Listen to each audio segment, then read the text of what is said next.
Good evening and welcome back to another edition of Beyond the Backstage Pass. I am your host, Vince Edwards. You may know me from Sound Image Productions. I also have a couple closed roadie groups on Facebook, one called Death by Loadout and another one called The Backstage Pass. Come check us out. With me tonight is one of the bestest dudes I know, an absolute genius in the game, legendary loudspeaker designer, and my damn good friend, Bernie Broderick. How are you, sir? Damn fine. You are looking good, you sexy bastard. What's new in your life? Actually, I'm looking to go and maybe watch some motorcycle racing this weekend. Down by my house. Yeah. Do you know me and my chick are actually coming up here to stay up here so we don't have to hear that shit because I'm a mile or so away from the track, you know, right. by Laguna Seca in Monterey County there. Yeah. And this is a world famous, I mean, it's probably the best, in my mind, the best track in America. Most iconic track. The most unique. It's basically a European road course type style track. It's not some, oval where but you just take consecutive lefts for 4 hours. Right. It's a fucking, it's like, it's crazy. I could tune in for the last 10 minutes and still see the race. Right, yeah. But where we're at in the valley, that's on one side of the valley. We're up on the other hill of the other side, and my God. It's like it's right there, dude. Oh, it's something else. Especially with the motorcycles, because the high revving. And it's just the audio. It just echoes through the valleys. It's wicked. It's bad enough we have the Porsche Club there on the weekend and the Ferrari Club on another weekend, and just constantly goes like that. But regardless, that should be a lot of fun. There'll be probably 250,000 people there, and they put on a big show. And, it's a good thing. But it's Moto America racing, so they have super bikes, but they used to run MotoGP there. They did for twice, 2 consecutive periods they ran it, and you don't know loud until you've been around MotoGP bikes. I mean, there was an era of MotoGP where the bikes had actually gotten fairly quiet because there was really no reason for them to be loud. They could still make the same power and have the same handling, and they didn't have to be screaming loud. And actually, Dorna, who is the FIM sanctioning body, basically told the teams to make the bikes loud. It makes sense and give the crowd a little something. More visceral experience and stuff. Yeah. And of course, Ducati stepped up to the plate immediately. Oh yeah. Like you want loud, thunder you got loud. going down the track. It's like bringing the big bottom to the rap shows. You know what Absolutely. I mean? People are going to be complaining they don't feel it. And I'm thinking if you're going to a big race course, a world famous race course, to see a world famous kind of one-off that doesn't happen in a lot of places here in America. It's a very special day or a special weekend. They make a whole weekend of it. It's a weekend, yeah. They have lots of vendors there and stuff like that, and all the bike brands show up, so you can go and look what's new and different types of. It's a really kind of fun, different experience. There's an initiation process when you go to racing. If you've never been there before, you tend to be a little lost. Hard to find the entertainment in it all unless someone's crashing. But on a road course like that too, it's a little harder to see. You see them once every 2 minutes. Yeah, you literally pick a corner or a set of corners, like in 9 through 11 or 9 through 12, the kind of famous corkscrew up on the hill there. But yeah, you know what I'm saying here. Yeah, absolutely. And this is an expansive place. We did a bunch of shows in that venue many times. Beach Boys, Grateful Dead, on and on. And these shows tend to be somewhere between 250,000 to 400,000 people. And these are whole weekend things, Yeah. But that's what you can do in that giant bowl of that. It's just insane. It's kind of nutty. Yeah. And so when they bring the cars in, when they bring big race cars come through, these are massive events. Yeah. And if anybody if you have one opportunity to go see any race, any kind of a race, I would highly recommend that you make Laguna Seca, top of your list kind of deal as to a bucket list of racetracks to go to. Yeah. I mean, if you got the your gearhead or got gasoline in your veins, I would imagine that's kind of like Red Rocks for us. Yeah, exactly. You know what I mean? It's a pilgrimage kind of thing, It's a place you definitely gotta hit. You gotta be there. I've been there several times, and every time I go there, it's just such an amazing place to stand and look around and kind of take in the whole vibe of the place. Red Rocks, I mean. Oh yeah, that's special. And I know Scovey and I have our autographs down in the tunnel. Yeah, the tunnel rules. Yeah. I remember Scovey wrote on the wall, he went, "Angles, what angles?" and we both signed it. Yeah. So that was kind of fun. He can't help himself. It's funny you mentioned Robert Scoville because he had advised me to purchased this book, Amusing Ourselves to Death, Public Disclosure in the Age of Show Business by Neil Postman. And so far, so good. I've read it. It's actually a reissue. It's been out for many years, but it's funny how, things...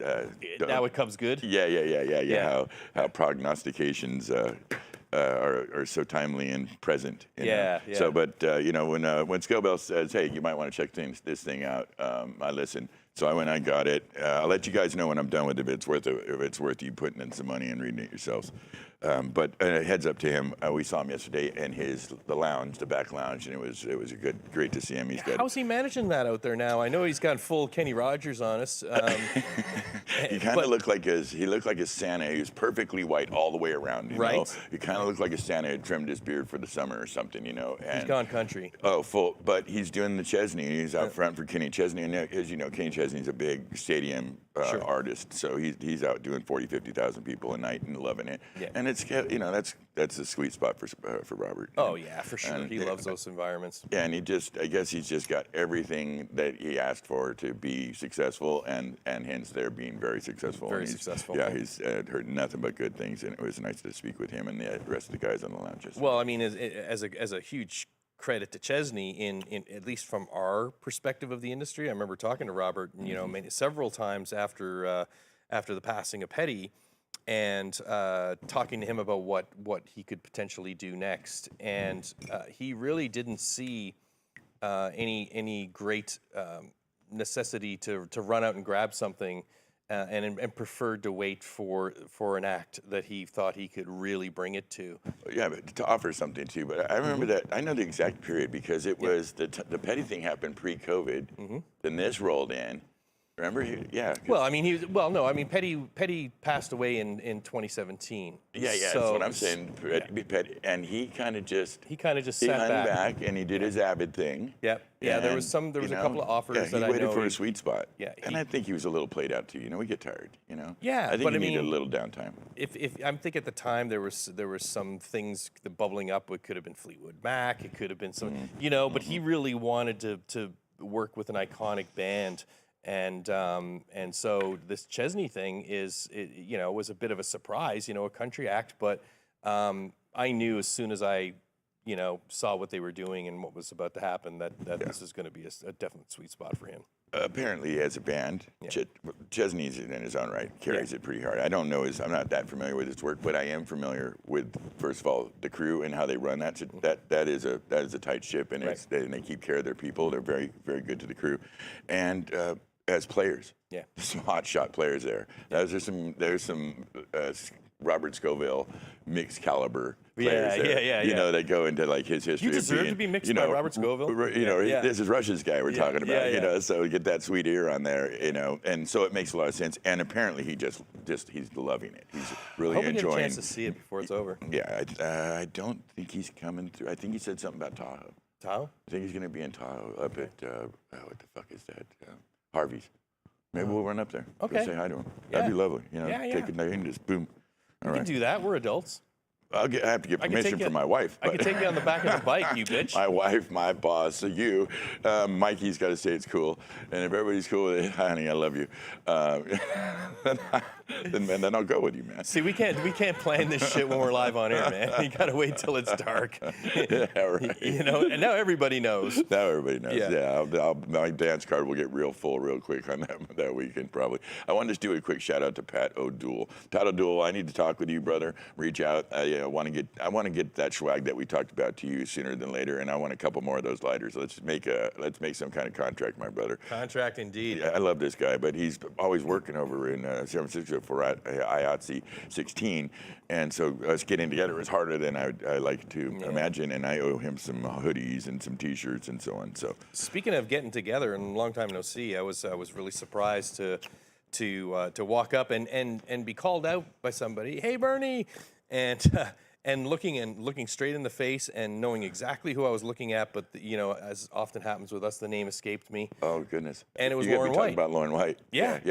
I was like, nice. Dude, I'm sorry, I'm lost here. But he goes, it's Lauren from Sound on Stage. You trained me back in the day on VDOSC, and I'm like, fuck. Now it just pops in your head, but it's been many years, of course. Oh, yeah, 20 some odd years. And what he's done with his career has been fascinating. We're going to get him in on the 11th. It'll be something I have to put in the can because he's going back out on tour with Lionel Richie. He's Lionel Richie's guy. Yep. And of course Mariah Carey's guy and Third Eye Blind. He's an excellent engineer. He just shot right through the roof. Yeah. Because he's good and he's a good hang. He's a good hang. He's a quality tech. Yeah. You know what I mean? He brings the right ingredients to the game. Yeah. And he showed up on a Harley, so he's okay by me. Points right there. But yeah, he gets some points. Yeah, we went out to lunch. Me and my brother and one of our production managers went out to lunch with him. Caught up. He's come up through the San Francisco game and went out and made it the world for him. Took it as his oyster and does great stuff. He's a sweet guy. Yeah, and so I'm gonna have him pop in here with us, and I'll probably tape him on the 11th and air it on the 4th of August, something like that, 4th or coincidentally the 11th of August. It'll be a good show. He's got a lot to talk about. It's funny. When I was talking to him, and he told me he was going to be on the show. I said, "Well, dude, we're gonna have to cut short, because I don't want you to tell me everything, and then I won't have anything to learn when you're." did good. I'll be sitting over here like, Yeah. Because I know the whole story. Yeah, I know, but you would never. Speaking of stories, Kenny Barnwell, that was a great. I really enjoyed that episode last week. Buddy. Yeah, that was really nice. Yeah. Kenny was good. Kenny had a definite mission he was on. He's an intelligent, thoughtful guy, very motivated.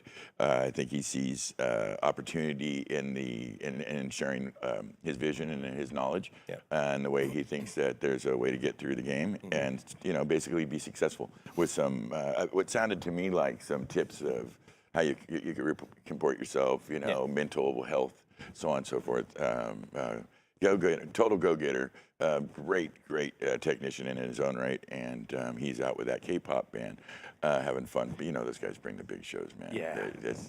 I think a lot of people don't understand this, but the money is just like it's off crazy. the chain, and so he's doing really well, and it was nice to have him on. And we also had another guest, Scott. Scotty Chavez came on last week. Is just a dear friend. Really close, a great musician, extraordinary performer and musician. And but he had that big fall, fell down, went boom. And broke a bunch of stuff up, and he came in real quick. He had made this deal for us with that Devo Puss is sitting on this cool statue, and he came and saw us. And so we just want to wish him continued health and speedy recovery, and that we'll be all back out miking up his gear and making him play loud heavy metal music again. Well, he's at least a little bit better now than he was when he was on the show. I hope so. But I think that coming here was what kicked the health movement going forward because I put the good love into him. Yeah, absolutely. Don't turn that into something weird. Yeah, don't get weird. Who do you people think you are? Why are you watching us? Voyeurism. And before we forget, I don't really remember what he looks like anymore, but it's Kyle Thomas's birthday today. Is it today or was it? I think it was a couple. It was just recently. It's a belated birthday. Oh, it's a belated. I don't think.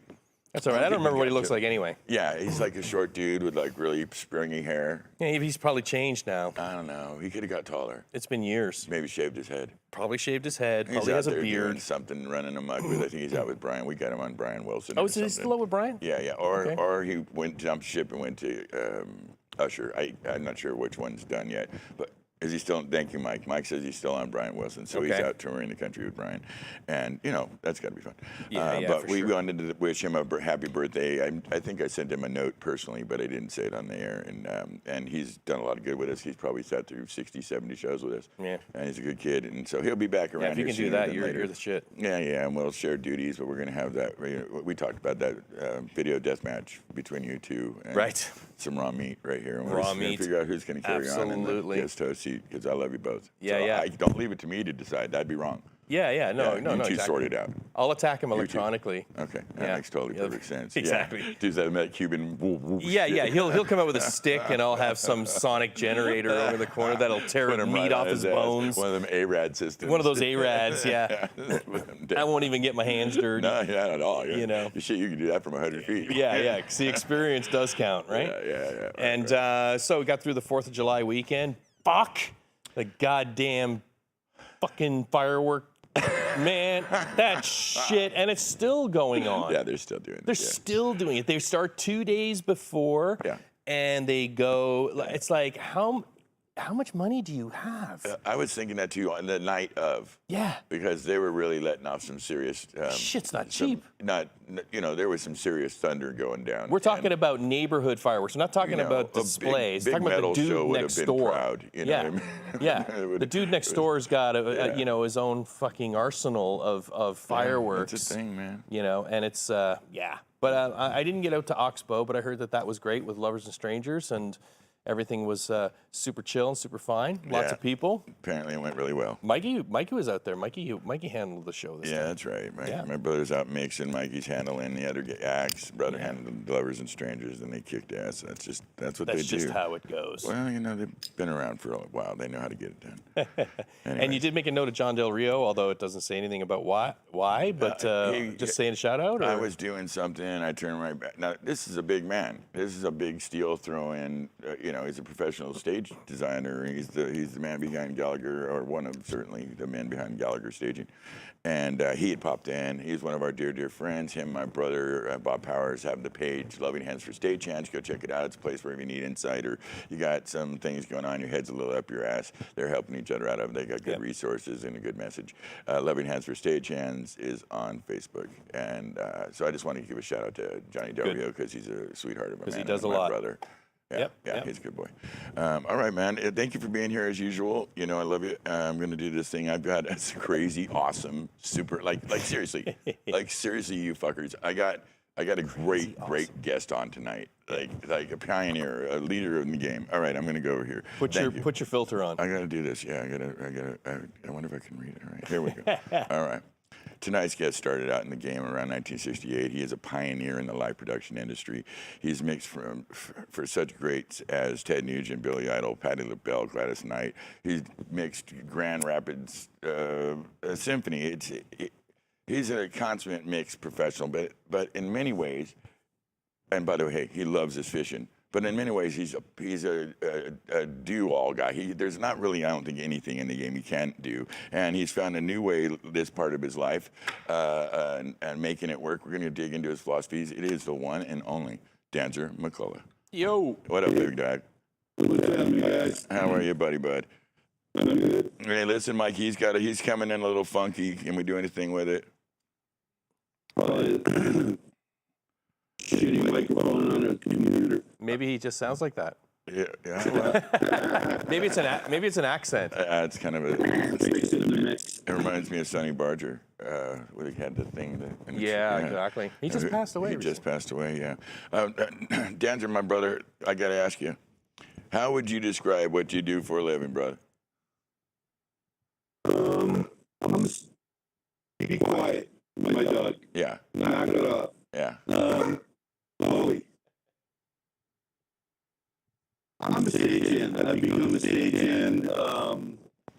Still make sound. I've been sitting on a forklift all week at Lumineers at Panhandle Arena. Just because in case they need a case, I sat for 2.5 days. And I finally moved and stacked some cases today.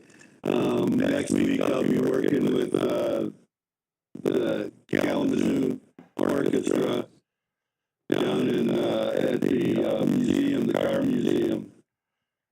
And I just do whatever. I make enough money to go walleye fishing. No, I want to get to that. We have an awful audio connection. Mikey's going to do some kind of refresh thing. Just going to bear with us 1 second. I think we can make the audio sound better, my brother.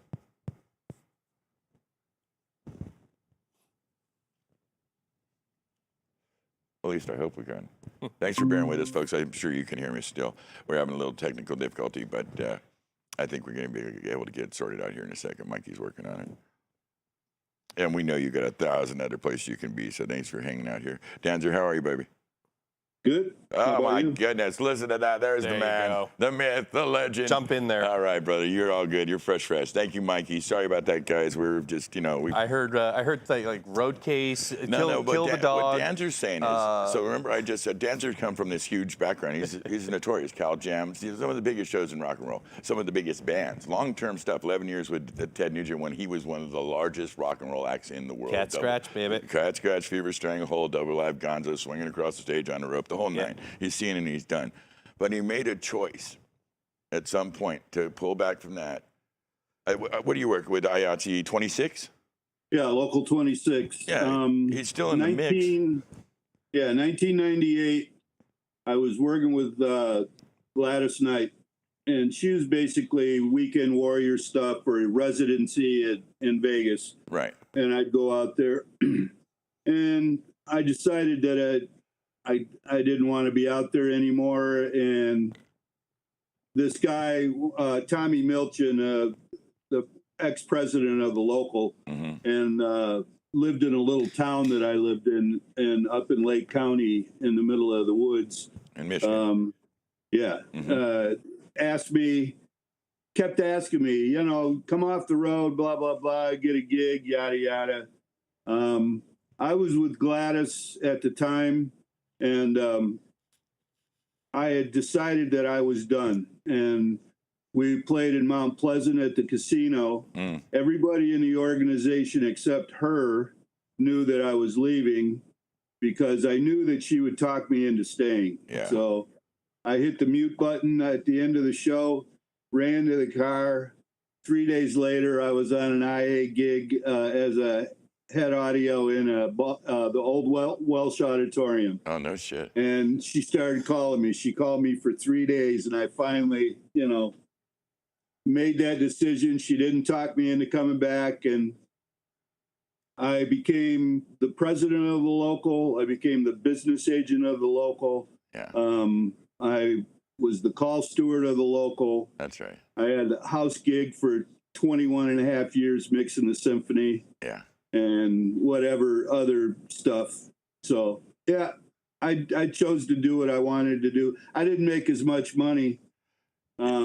Yeah, but you caught a lot more fish, I bet. All right, buddy. Yeah. Well, what the plan is right now is work a week, 10 days, go up north for a week to 10 days. Yeah. Come back replenished and do whatever gig. See, I was talking to my wife about this yesterday. I was describing you and your ways, and she said, "Man, that sounds perfect. That sounds like a man who's got it worked out." I said, "Yeah, he's deserved his path. I'm going to be 71 in November. It's it's time to pull the reins back. Yeah. I quit drinking 16 years ago. I wake up every day and go, what the fuck? How in the hell did this happen? I'm here. I'm still here. Yeah, it is a little bit of a minor miracle. You did have a reputation for tearing it up. Let's be honest. Well, and Jimmy Douglas was one of my cohorts, and That's we used to put bagpipe music on and march up and down the hallway and with Ron Kilburn. And we terrorized those guys. Yes, you did. Yes, you did.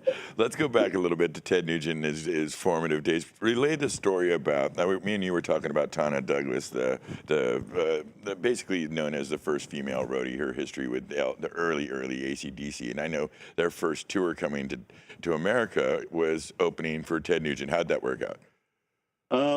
They opened for us for about 2 weeks, and then they were asked to hit the road. What happened?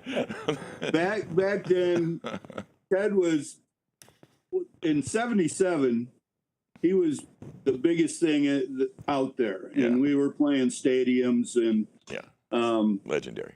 There was rarely an act that it could even match his energy, and AC/DC came out there, and Jake Berry, and they just blew Ted off the stage every night. Wow. And it was like, well, can't be doing this. Yeah. That I can see what that would be short-lived. And I told you, the only other act I ever saw that could match Ted's intensity and blew him off the stage, literally, was Jay Giles' band. Yeah, Jay Giles. We talked about. And then they would come out like boxers in robes with their names on it, and like that, and come out there. And man, they really rubbed it in. They're rubbing it in, Total yeah. dicks. Yeah, that rules. That's awesome. Hey, a little helpful, little competitiveness can be helpful. Oh yeah. Well, back then you got 6 feet. If your drum riser was 8 feet, 2 feet of it was hanging off the front of the stage. You know. Neil Peart was standing there your going, "What choice. do I How do? much What do I shit- do?" How much shit do you want to put on stage? Because you only have room for the shit that you need. Yeah, the basics, the bare minimum. Right. By the way, Mark J wanted to say hi, and Charlie Zaricki, two badasses in their own right. They Oh yeah. yeah, they're fond of you, and they just wanted to send their best. You know, you got to tell us about. I don't think a lot of people understand the history of a kind of a famous, cool thing that happened here back in, I want to say, the late '70s, could be early '80s, but the Cal Jam festivals. I know that you were largely, I think, considered head front of house guy for that, at least Cal Jam 2. Cal Jam 2. I only mixed Ted. Just Ted at Cal Jam 2? Yep. What Cal was that? Jam 2. The front of house gig that I did was Monsters of Rock. Yeah. Oh, I no was the shit. front of house on Monsters of Rock. I was the front of house tech on Woodstock 2, the second Woodstock, not the one where the fucking place burned down. Yeah, but the stupid one. We call that the stupid one. Yeah. But I was there with audio analyst. Yeah, So yeah, no. on both of those gigs. What did you think how they handled it with Woodstock 2 as it related to try to get over some of the issues that they realized in Woodstock? In I think it was 91 and 99, I think what we're talking about. Yeah, we were in. It was 91, the second one, Yeah, and I think it was 200 S4s, 120 S4 subs, and 10 delay towers of 10 S4s per tower. Jesus Christ. That's what you a call pile coverage. of lumber. And you think load-ins are tough today, kids? Yeah, I know, whiny little bastard. That was a shitload of speakers. Yeah, it's a night and day thing. That was on that Air Force base. Is that the kind of retired Air Force base? No, that was in New York, in the sticks. The one on the Air Force Base was the one where Limp Bizkit burnt the place down. Yeah, that was Eastern New York too. But it was just not. Yeah. Yeah. Okay. It was closer to the farm because we stayed in a bed and breakfast. I Metzger's. mean, and we stayed in these god awful motels. We didn't really have time to sleep anyway Right. because we went back the next day and we did 60 bands in 3 days. That's insane.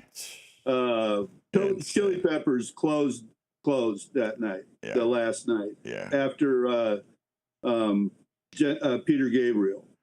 2 guys mixing Peter Gabriel that night. Wow. That was funny watching 2 guys mix one band. But it reminds me of like Buford, Jones, and there's just some Buford folks. will mix in a trailer. Right. Doing Pink Floyd, or just now I think we had Robert Wilcox mixing just doing Vince's vocals on Motley Crue. Right. Right. So that's He's home. Yeah. He's done. Yeah. He decided to retire. I know, but I think we all gave him a good farewell. That was good for him. Oh, was he on at backstage last night? No, in the back lounge. no, he actually wasn't, which was surprising because he typically is. He was in Toronto. He was in Toronto. Yeah. Well, if I know him, he's finding a good home, like a good pub that's got super quality beer, and having a nice steak sandwich because that guy knows how to live. We did Alice Cooper together, and we did Gladys Knight together. Yeah, super good guy. He came on the show. And we talked about a bunch of that stuff. I never thought that a guy from Chicago and a guy from Detroit would end up in Grand Rapids, Michigan. Yeah, but there's some good talent that come out of that town. Oh no, yeah, you couldn't be more right. That's absolutely true. Talk to me about your philosophy about the difference between being a freelance guy versus being a journeyman, hooked up IATSE fellow. Well, the IA basically. I did 30 years on the road before I came off the road. Yeah. And I was tortured and introduced to the IA in the hard way. When we started getting bigger and bigger and more, and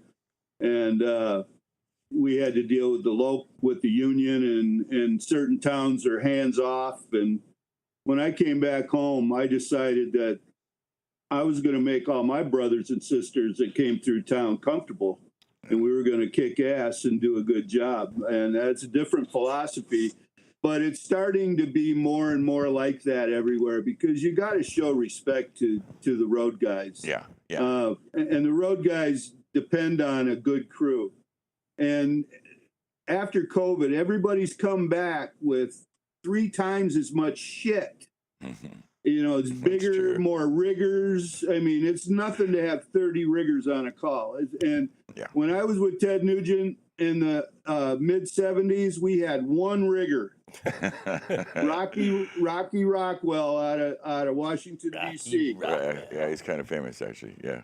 And he would go up and hang the points, and the local guys would be the ground guys. Right. But there were only like 8 to 10 points back then. Right. With Ted, it was 2 trucks of sound and a truck of lights. Right. Simple as Priorities were right. Yeah. Exactly. Yeah. Priorities were right. Yeah. Well, sometimes we, I think that the change there has come with the audience too. It's not just I know there's a batch of bands that I could think of that come to mind. The Foo Fighters, Queens of the Stone Age, a couple others that don't feel the necessity to go all heavy with the pyro and the big lead and the crazy lights. But they do. We're doing Doobie Brothers. We're doing Doobie Brothers Sunday, and they have 4 trucks. See, that's a respectable amount. Lumineers this week have been in town with us all week. Lumineers have 6. They dumped 16. They're walking away with 14. All right, now be careful, because a lot of that's my gear. So I need that to be out there doing that, bro. Out of all the gear, it's not my gear. It's Sound Image's gear, I should say. Dave Shadow, George Edwards, those guys. The gear went up. The gear went up great. Yeah. The crew is awesome. And it's been a pleasure. I'm glad it has been that.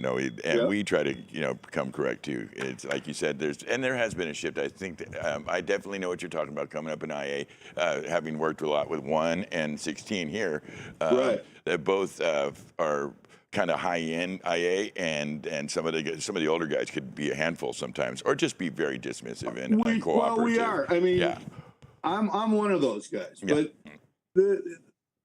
if you've got an attitude, I've always had the philosophy that you can have an attitude if you have the skill. But the minute your attitude becomes bigger than your skill, you're walking backwards. You might as well fucking leave. Go. Gone. You're not wrong. So don't be a miserable asshole. You can be one every once in a while to make a point. Sure.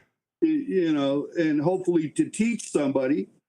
But your skill level has to stay tight, in order to get away with that shit. And there's a lot of young guys that have that fucking attitude already and haven't even worked on it. Well, it's good. I think we need IATSE out there then in that light to do the corrective measures required to people's personalities, especially the new kids. Well, Oh, Jesus. There's 80% of the crew now is people that I don't even know. Right. Yeah. Well, it's okay. So that's where we're at in our age between us. We're all men of a certain age, and that's what we're seeing is that shift. Plus, we lost a batch of folks. We got some early retirement in this last 2 years. That COVID thing took a bunch of the old pros out of the game. And like you said, we just talked. Robert just fucking hung up his hat at 65. Yeah. And that's he's going to be the head carpenter. He's going to be the steward on Doobie Brothers Sunday. No shit. Yeah, he's already back doing the gig. Yeah, I didn't think I had a weird feeling he would. Next week he's going to be a truck loader on a ballroom gig. No way. That's crazy. Right on. Good Beat for the you. carpet. That's what we do. I know. No, Yeah. I think sometimes if you retire full on completely, it could be the end of you because we're so closely associated with our purpose. Yeah. Our purpose and what we do, and all of a sudden, I get the whole. If I just went and fished and I was took that as now my job and I loved it to death, I could see that working, but. Taking your purpose away and the thing that you've done your whole life and that you're really damn good at. Yeah, it defines you. And I think it also keeps you alive as a male. I don't know if it works when I retired from the theater, working with the symphony, it was because I was tired of climbing up and hanging microphones, hanging the PA. Sure. being on my feet 16 to 18 hours a day. At one point in time, we did gigs 7 weeks in a row without a day off. Wow. And that, I mean, so That's those crazy. are 16 to 18 hour days. I'll be 71 in November. I got nothing to prove. Yeah. So I thought, fuck it, you know, I'm done. Yeah. And it was only by coincidence that I was able to do what I did, because a kid came in and was doing a Broadway, a brand new kid, and doing a Broadway, and somebody said, hey, he knows how to do audio. And I started talking to him. I said, what the fuck are you doing on the wrong crew? Yeah. You know, you're on electrics? No, I want this guy with me. So we got him over there, and he'd been taught by Dana Round down in Florida. Yeah. And he became a teacher, and he was 33 years old, and he asked me if he could shadow me. Well, when guys come to town or whatever, normally to shadow somebody, quote unquote, shadow. Yeah. Yeah. They show up with their old lady at 7 o'clock. They sit, watch for a half an hour of what you do, and then they watch the show, and then they fuck off. Mm-hmm. Yeah. Well, this kid came in on his own, on a call, and did the load in, hung out all day, did the load out 4 different times. 4 different times. Like a good I kid. fell in the pit and broke my leg, broke a bone in my knee. I kept working for a week. They made me go home. This kid stepped in, never skipped a beat. Wow. A light bulb went off, and I said, you know what? I haven't taken a day off in 20 years, because Yeah. you and I, we're the type of people that work every day. That's right. I mean, and it's nothing to work every day. It's a mindset. That's It's something that you have to do. Exactly. Your mindset. You can't sleep normal anyway, so you might as well be doing something. Yeah. Still Right. plagued by that too from the So old days.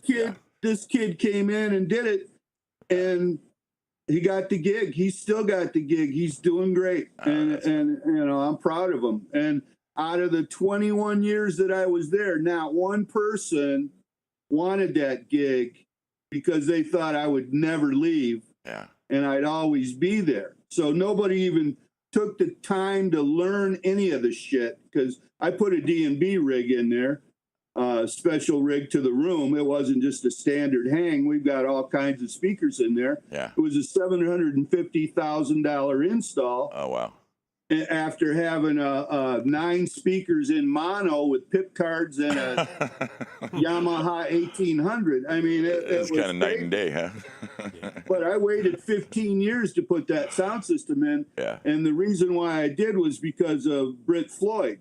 Their first tour, they came in there with a D&B rig, and it just blew me away. I was so jaded that I used to close my window and, you know, wouldn't listen. Yeah. You know, I never went out front until I mixed before on those big festivals anyways, because I was there to kick everybody's ass. That was my Yeah. big idea, you know. Yeah. But I opened the window that night. I said, Jesus, this sounds phenomenal, Yeah. because they D&B do do sound phenomenal. That's right. And about 2 years later, they freed up some money, and it was like, boom, Let's do this. called Tom Arco, and the rest is history. Yeah.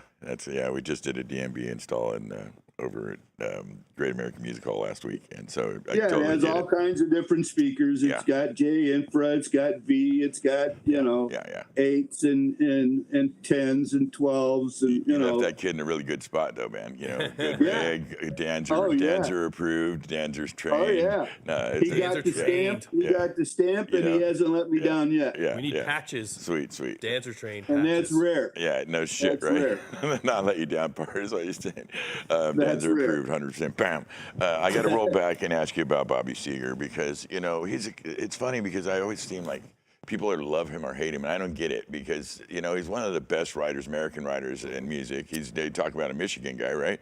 Isn't he a badass Right. Michigan dude? Absolutely. And just I don't know, he just kind of crosses all these lines. He's just kind of, I don't know how to say it, but to me, Bob Seger was a friggin' American legend as a songwriter. Well, if you go back to when I was working for him at 68 through the end of 72, from that time it was called the Bob Seger System, and it was a 4-piece band, and he played lead guitar and sang. Yeah. It was guitar, bass, drums, and keyboard, B3 organ. And there was 3 of us in a truck, 14-foot truck, and we schlepped that gear all over the place. And Bob, at that point in time, 1970, he like said, I'm done. This is because he's truly a raw talent back then, especially that guy. Yeah. We played the Cincinnati Pop Festival, and on the back of one of his album cover, Mongrel, the album that has a bunch of really good stuff on it, is a picture of him. I think there were 4 speakers aside in the old stadium back then. There was no monitors on stage. It was just 1/4-inch cable run everywhere. Yeah. 500 watts. And I'm sitting behind the drums. I was the drum roadie back then, but that's how I started with Seger. I was the drum roadie, and then I became the sound guy, and then I became the tour manager, drove the Winnebago, roomed with Marcy Levy and Sean Murphy. Wow. And then, and I, to this day, Punch brags about it because after doing all of that stuff, I only made $125 a week and no per diem. And we used a golf credit card for golf gas stations. Sure. Was good at Holiday Inns. And I had a signed piece of paper with his signature on it saying that I could use that credit card. Oh, shit. That's a definitely different time and, Those way were of doing shit. different Yeah. fucking times. We used to play drive-in movies and sit up on the fucking concession stand, sit the band up and put the speakers on there and play concerts in Florida. Wow. Jesus Christ. So cool, man. The history of rock It was and an roll. Altec mixer, rack mounted with the big knobs on it. Right. Oh, man. And you just put vocals and a little bit of drums in there. And off to the races you go. Yeah, That's truly mix the room, not the PA. Yeah, exactly. Yeah. Kevin Batty Walsh, I got to ask you about him. Now, he's a dear friend of ours, and I know you guys are close. He seems to think you're a god of some sort. He is always referring to you whenever he likes something that we're doing in the social medias. He always throws it to you and then asks where's catering. Right. What's the history with you and Kevin Batty Walsh? I know, to let people know, he's got a great history with Iron Maiden and Guitar Tech. He's just kind of an all-around crazy bastard. Alice Cooper, a bunch of stuff. He's a good kid. We did Alice Cooper together, and I introduced him. I was, in charge. I had to make sure everybody was good. We had this fucking tea bag coming onto our crew. So I said, I got to wear this guy out. And gave him the runaround, and he called me a septic. And, I gave him the tour jacket that the other guy that left didn't get. So I gave it to Batty. So that I gave him his very first tour jacket from Alice Cooper. Yeah. And and we're both Irish. He's a crazy motherfucker, and he's a sweetheart, and he'd kill for you. Yeah, hard to go. They don't get any better. No, you're not wrong about that. He is a good Bet kid. he still has that jacket hung up in his closet. Oh no, I'm sure it's a treasure to him, and I'm not kidding when I say the deference he shows to this man, which says a lot, because Batty's a pretty accomplished guy in his own right. He's done a lot of cool shit. Is real and reasonable, and it makes perfect sense. I know you did a couple tours with the great Billy Idol. I know there was a time when you started feeling pigeonholed in the rock and roll thing, and you wanted to start doing something different. Was this somewhere? Well, what I got pigeonholed in just before Billy Idol. Yeah. I was pigeonholed. I mixed Ted Nugent. But before that, I mixed Bob Seger.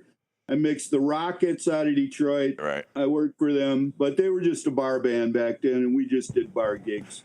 And mixed a band called Ormandy that the saxophone player, Alto Reed, came out of that band. I actually got him in Seger's band. No shit. But he used to play saxophone and was the lead singer, and I had mixed that band.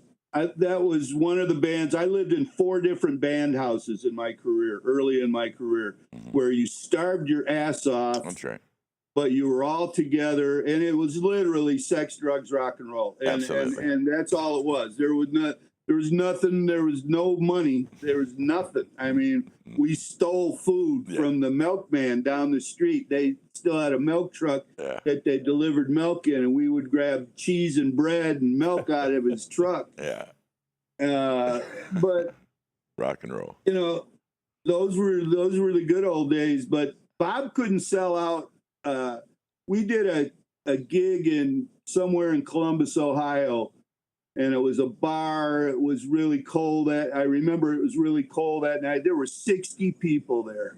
No, wow. Shit. But that's where Seeger was back then. Yeah, so. Right. But they were saying after mixing all of those bands, I felt I'm still to this day. People say, "How's your boy?" I haven't talked to Ted. I haven't mixed Ted since 1984. Wow. But everybody still equates me with him automatically. Yeah. Automatically. That is true. You're kind of the Ted Nugent guy. And so during that time, it's like, man, I'm never going to be anything other than Ted's old guy or Ted's guy. Yeah. So I, in 84, made a point of calling DB Sound. Yeah. And I did Patti LaBelle. Yeah. Because big change. My music taste is way crazy. Yeah, all over. And LaBelle with Laura Nyro. Oh man, great shit. Was Gonna Take a Miracle album was a fucking incredible album. Yeah. And LaBelle was an ass kicking band. I mean, they were just unbelievable. So I said, man, I got to get that gig, and I got that gig and kept it. You know, it's only because she kept freaking out and crying and super histrionics that I left. But I did a good 3 tours with her. Yeah, no shit. Yeah, and that was her. But that was when she was really at her potent best. You know, that we time did On My Own with Michael McDonald. Yeah, huge. These are huge. I just got the head. Look at I got the hair on the arms with that because I remember this so distinctly. How she's got a voice like an air raid siren. Oh my God, belter, total belter, and that music was what you just mentioned, the Michael McDonald duet. That was an omnipresent thing at the time. I mean, you couldn't go in a store we did the Today Show. We did the Tonight Show. You know, Michael flew in. And my mom sang with that Patti. Shit. Yeah. So, how was any good experiences or weird shit with Billy when you were out with him? Billy's mom came out on the second tour in 87. So there was this little English lady that used to stand out in front of house with me. I wouldn't allow anybody to stand in front of house. You had to stand with the lighting right. I literally would never let anybody stand on the riser with me, and even managers had a hard time getting on the riser with me. But there's this little English lady, and Billy was getting a little crazy, and she told Freddie DeMann, she said, if you don't straighten him out and make sure that he lives the straight and narrow, I'm taking him back home with me. You grab him up by the ear and pull him back onto under British Airways. But I mean, she meant that.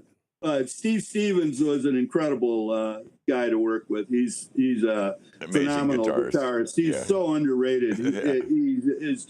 He's a monster. You know, it's funny. We butted heads a couple of times, but we got that out of the way, and we've been good friends ever since. There's a few. I think of Elliot Easton or Vivian Campbell. Yep. You know, guys that just they don't come up in the Van Halen and you know the Malmsteen and all those guys. You know, Satriani. And I'm thinking to myself, are you fucking kidding me? They were part of the band. Elliot Easton shreds those guys.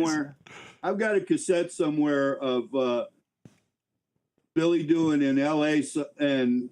Eddie Van Halen sat in and they did Shakin' All Over. Oh man, that'd be great. And fucking Steve Stevens held his own. Oh, I with believe that. Oh, Eddie. yes. I mean, note for believe note. that. I mean, yeah. that guy can shred. Yeah, no, he's an excellent guitarist, still an excellent guitarist. They're Yeah, out doing a thing right absolutely. now, and he's out there smoking it. So, Some of yeah. those guys are Absolutely. synonymous. I mean, you can't. I mean, I can't think of Billy Idol without Steve Stevens. No, I mean, that's what I see. He tried one album without him, and it just it wasn't. It was flat, and it didn't work. Yeah. Keith Forsey developed that relationship. The first two Billy Idol albums, Rebel Yell and Whiplash Smile, those two albums Classics. were classic albums. That's and right. Yeah. Steve came onto his own then. I mean, the first Billy Idol album was White Wedding and Dancing with Myself and all that. But That's right. I mean, but Rebel Yell was just a masterpiece. It still is. That's a whole next level thing. And that's not just the playing, but it's also the production, the whole nine on that. That was 84, Yeah. 84, and the Surprising other album. album was in 87. Yeah, absolutely. Kind of brilliant in its own right. Yeah. What was the criteria you used to use to pick a job? Just if you felt like it was something you could bring something to it, or how did you do that? Or just take and follow the money? I lived in Michigan. I never moved to LA. I never moved out of Michigan. Right. I'm one of those homers that stay put. I'm good where I'm at. It keeps my sanity. Because if you don't want me more insane than I really am. Right. And so I gotta temper shit with the woods and Kind being of a able to norm, a fish. reality. Yeah. Yeah. Keep I mean, a foot in the because real world. we did so many submarine rides in the early days that it was like that's all we did. We'd go out, we'd be gone for fucking 8-9 weeks at a time, Yeah. and and then go to Europe, and it was nothing, and we just toured. That's right. So I needed some sanity, and living up there provided it, but. Well, that makes good sense. I totally get why you would want to do that. Absolutely. How's fishing, by the way, this time of year? You catching a lot? Last week I ran into more walleye than I've ever caught on that river before, but a lot of them were undersized, but it just tells me that the river's healthy and they're reproducing. There's not a dam there's a big dam, so they can't get up rivers. So the fish that are in that pond in that part of the river are the fish that are in that part of the river. So they have to spawn and exist. Do all their And, business, yeah. when you see the little 13 and 14-inch walleye, those are 2-year-old fish, 1.5-year-old fish. And you're going, oh, man, the population is good. So I caught like 18 small ones and 9 keepers and got 2 big bags of fish. Wow. Nice. So it's not pure catch and release. There is some going home and yummy. Walleyes go home. I never catch or eat a bass. But walleye's a fish food.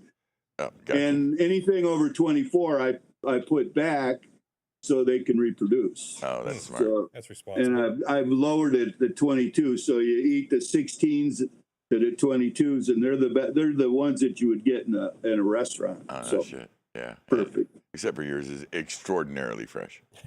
Yeah. So Kevin Patti made a claim, and I don't even know it's true, but I'm going to throw it at you.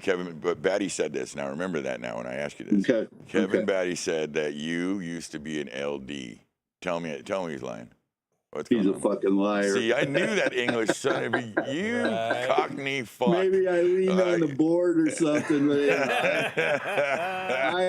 I refer to lighting people as squints. I can count on one hand ones that are as good of friends as anybody else in the industry. I put squints with keyboard players. And keyboard roadies. As to their usefulness, is that what you're saying? Oh, that's great. That's fucking hilarious. But there's a can see how we few made a lot of that I friends. love dearly and would kill for. But Yeah. as a rule, they're just. I have to wear sunglasses all the time, like you, so my retinas don't fucking burn out. Exactly. Especially You need to these put days. some lights on the fucking band, goddammit. No shit. I'm so with you. And kids, was awesome. this is how it's done in the old school. You know, Right. this is how it's done. Well, like I said, Ted had 2 trucks of sound and 1 truck of light. Yeah. Right. Yeah. I think a front truss and a rear truss. what it took to do the thin gig. spotlight. And if those lights were Honest. moving, it meant the truss was falling down. Right, fucking A. like you said, that's an honest rig. That's an honest rig. Light the act. Have you ever seen that picture of my first center cluster, the all 5-way, the TFA 5-way rig that I hung in the Checker Dome back in 77 or 78?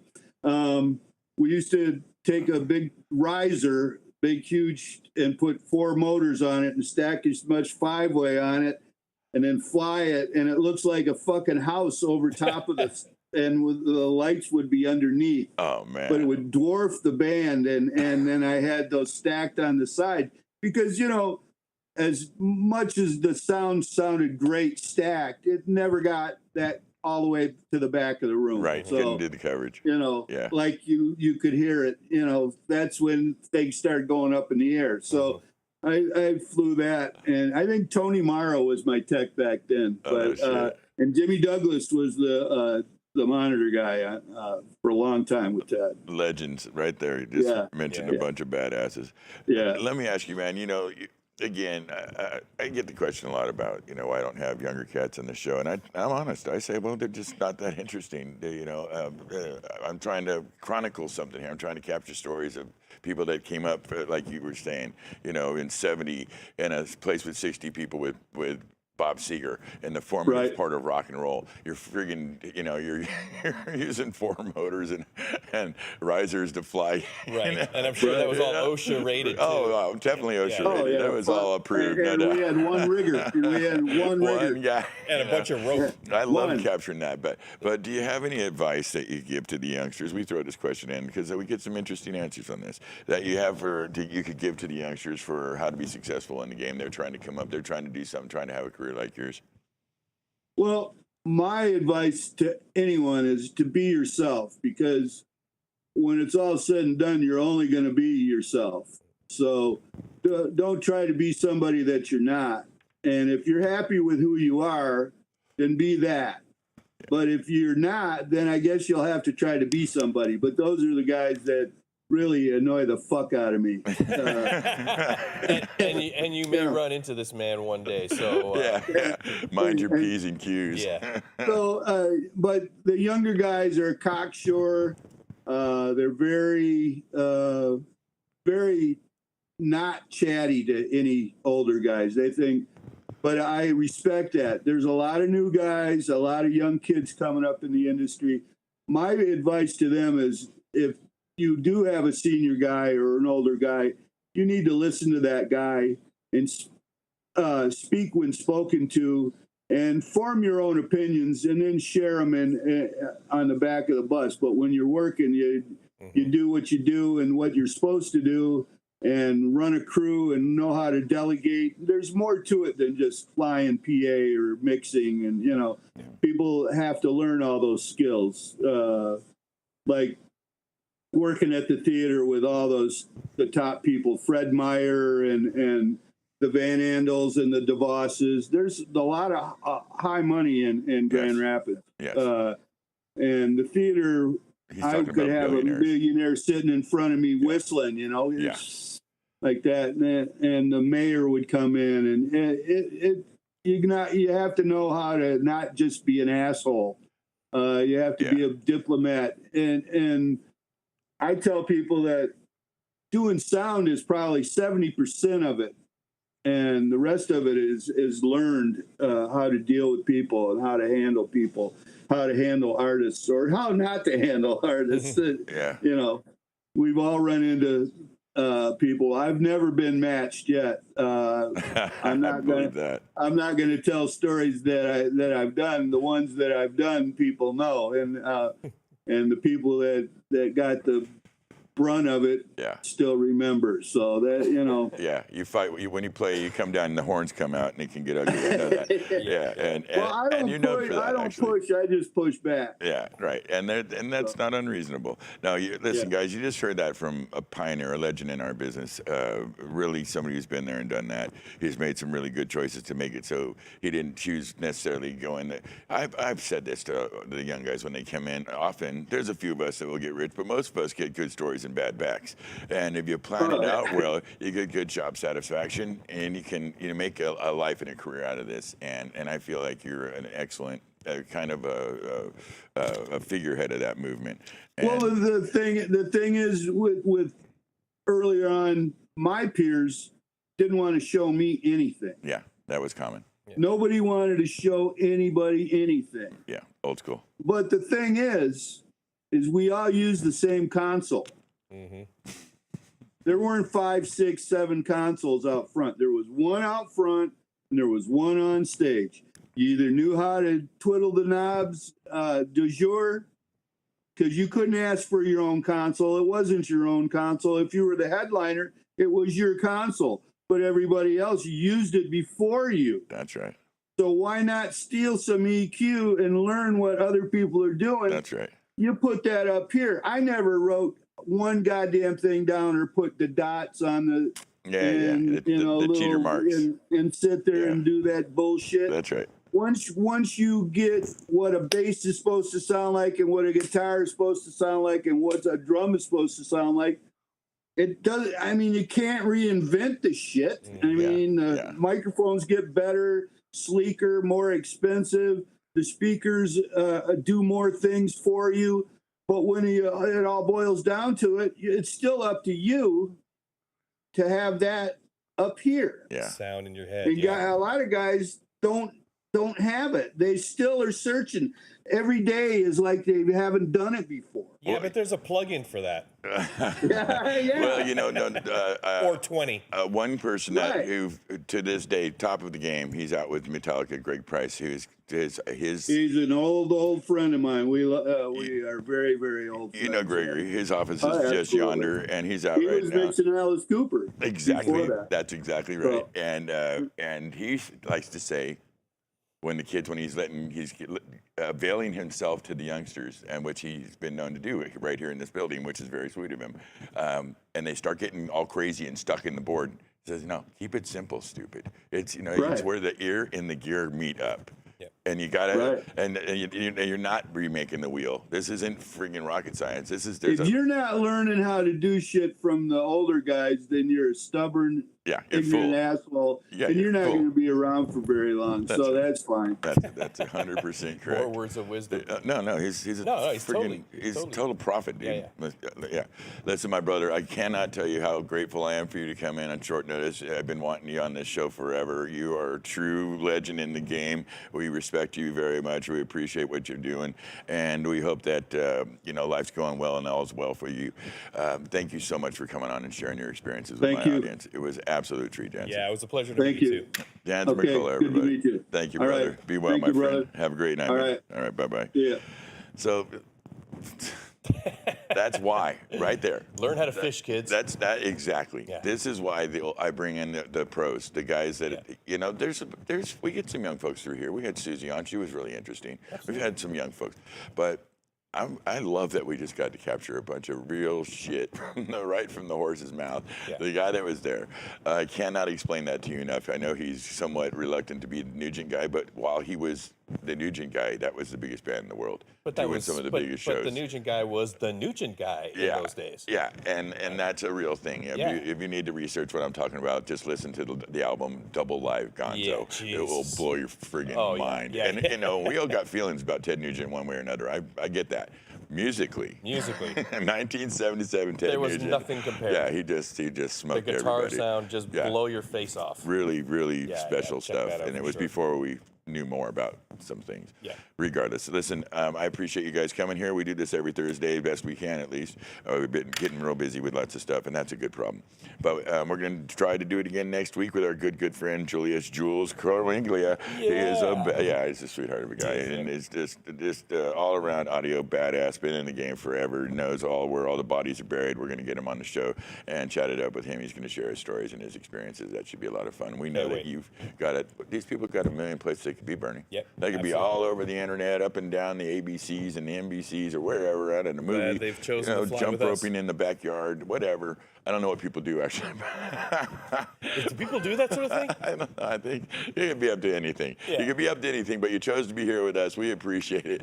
We do this every Thursday at 7 p.m. Pacific Standard Time. And by the way, if you like this thing, hit like and subscribe. It does something to the algorithm. We appreciate you.